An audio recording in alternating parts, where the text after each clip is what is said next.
ఓం శ్రీ మహాగణాధిపతయే నమః. ఓం శ్రీ మహాసరస్వత్యే నమః. Welcome to Lavanya's life style.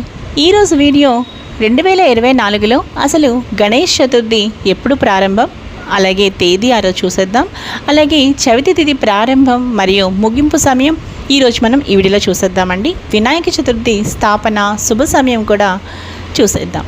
ఇక వినాయక చవితి పూజ టైం అండ్ డేట్ తెలుసుకునే ముందు మీరు లావణ్యాస్ లైఫ్ స్టైల్ ఛానల్ని ఇప్పుడే విజిట్ చేస్తున్నారా? అయితే ఆలస్యం చేయకుండా లావణ్యాస్ లైఫ్ స్టైల్ ఛానల్లోకి వెళ్ళి అక్కడున్న వీడియోస్ అన్నీ కూడా మీరు బాగా వాచ్ చేయండి. వీడియోస్ మీకు బాగా నచ్చినట్లయితే తప్పకుండా వీడియోస్ని లైక్ చేయండి, షేర్ చేయండి. అలాగే లావణ్యాస్ లైఫ్ స్టైల్ ఛానల్ని సబ్స్క్రైబ్ చేయడం మాత్రం మీరు మర్చిపోకండి. ఇక ఈరోజు మనం వీడియోలోకి వెళ్ళిపోదాం పదండి ఫ్రెండ్స్. వినాయక చవితి పూజా విధానం అలాగే వ్రత కథ మీరు తెలుసుకోవాలనుకుంటే అది కూడా ఒకసారి ఆ వీడియో నా ఛానల్లో చూసేయండి. ఇక వినాయక చవితి ఈరోజే 2024 సంవత్సరంలో భాద్రపద మాసం శుక్లపక్షం సెప్టెంబర్ 7వ తేదీ